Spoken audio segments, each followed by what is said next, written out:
There is a stretch of highway that spans through the California desert. The highway no longer receives traffic, having relinquished its duties to the rise of Interstate 8.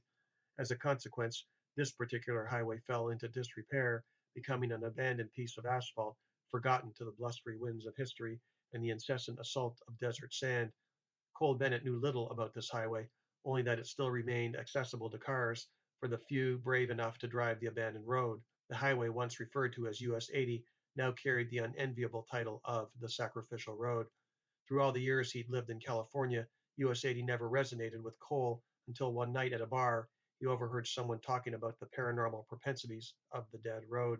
The stories surrounding US 80 were haunting and oftentimes terrifying. Most refused to believe the stories, and Cole Bennett counted himself a confirmed skeptic. Friday afternoon arrived fast, and Cole checked his watch. He turned off the overhead lights to his business, flipped on the closed sign, and locked up. Tonight he would drive his vintage Shelby Mustang, a car from 1966 that did rental duty at LAX airport back in the day.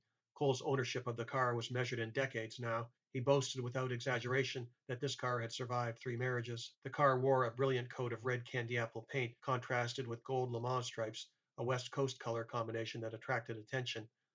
Leaving his secured garage, Cole accessed the abandoned highway by way of a dirt road, a much ignored artery off the main interstate. By 7 p.m., Cole breached the entranceway to US 80. A dilapidated "Do Not Enter" sign hung on a wooden post. Up ahead, splattered over the crumbling pavement, were painted murals, vague but terrible portrayals of stomach-churning monsters that could only be the product of a hyperactive imagination. Beyond the "Do Not Enter" sign, he could drive unfettered by speed limits or gridlock. Cole switched on his headlights and drove past the posted warning, his wide tires rolling over the appalling murals. He drove at residential speed, familiarizing himself with the character of the asphalt, penetrating deeper into the landscape, adapting to the twists and turns. The sun sank beneath the horizon, and now dusk descended upon Cole. Where were the paranormal happenings? Cole laughed at the nonsense. And then he saw it in the distance, a strange black cloud. Cole squinted to comprehend what he saw.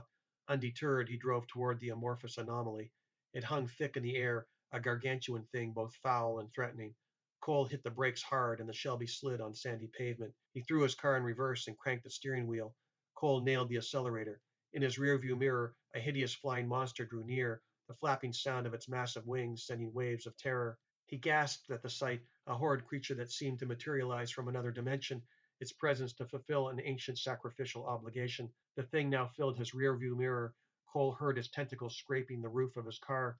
He shrieked with the realization, too late, that the rumors were all true. Cole Bennett and his Shelby were lifted into the air and carried away into blackness, never more to inhabit this earthly dimension.